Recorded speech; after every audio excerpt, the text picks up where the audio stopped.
I am Magnus, and I will be sharing short stories about comics and art.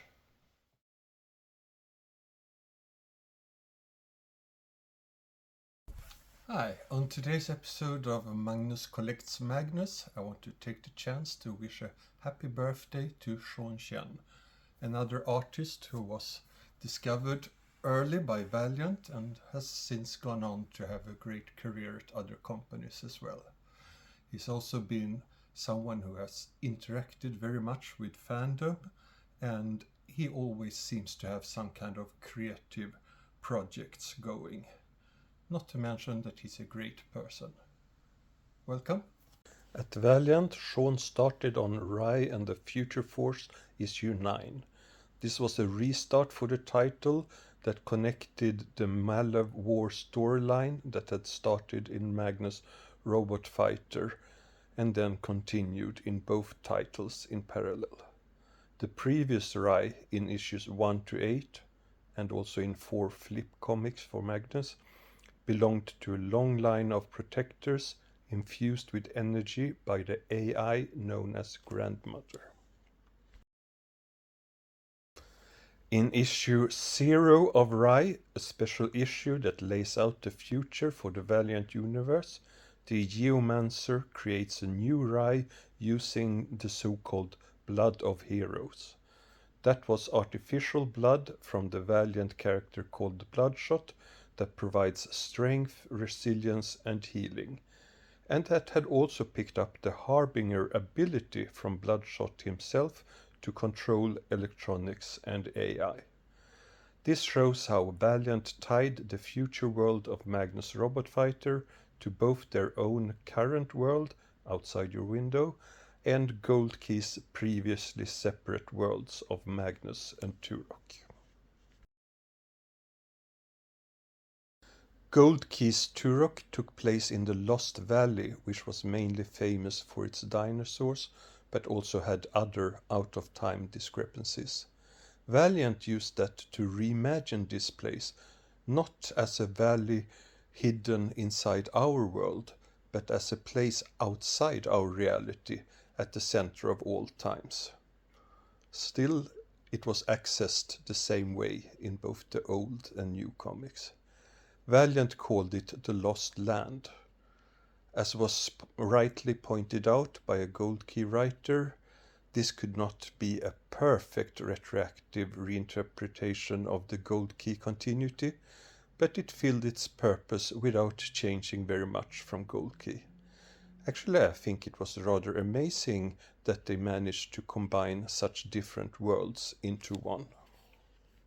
In that same way, the future world of Magnus Robot Fighter was close enough to Gold Key's world of the future for Valiant's stories to be considered a direct continuation of Gold Key's stories. For instance, in Gold Key, Magnus was an orphan trained to incredible strength.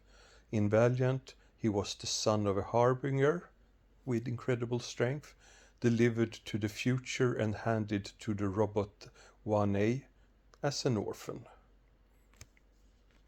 Many characters and plot elements from Gold Key's Magnus Robot Fighter were reused by Valiant. I think it says a lot about the quality of Russ Manning's stories that elements were still relevant in the 90s. I can think of several characters and concepts from Manning's stories that were important for the Valiant stories.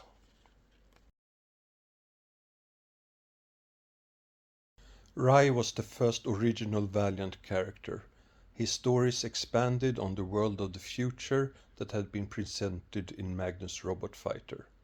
As mentioned, the first stories were about protecting the nation of Japan, which had grown into one continuous structure that served both as an inhabited state and as a giant robot body. This robot body, in the shape of a dragon, had left the surface of the Earth to defend against an invasion from the Spider Aliens, a race introduced by Valiant and used in many titles. During the Unity crossover, both Rai and the nation of Japan were brought down. Rai issue 8 told the story about survivors of Japan.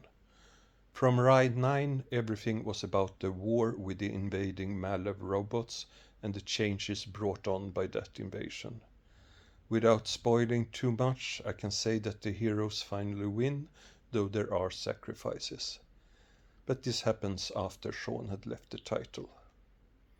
As is typical for Valiant's world building, there are also many elements of the story that directly depends on elements from the rest of the Valiant universe. The Malev Invader, on the other hand, is a direct continuation of the Gold Key stories.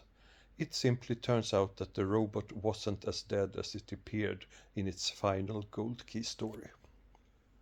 The last Rai page that I have, and it's coming up, will be from the Rai companion book. It came together with the Rai trade paperback and bridges the end of Unity with the start of Rai 0. Here it is.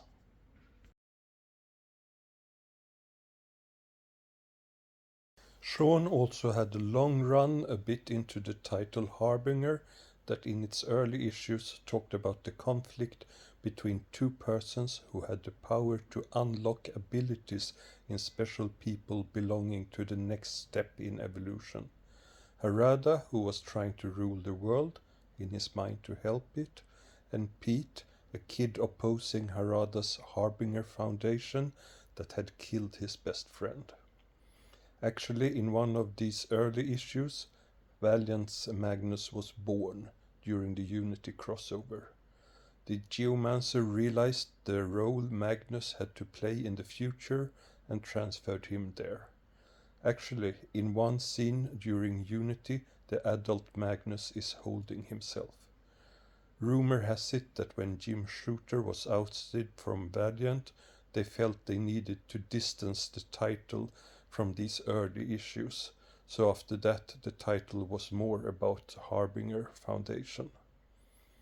This was because the title was based on the movie concept that Jim Shooter had produced himself.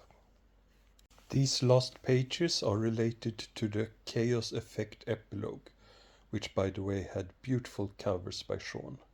It's a story that takes place after Magnus had been sent back to our time to help with the Chaos Effect, which was another Valiant crossover.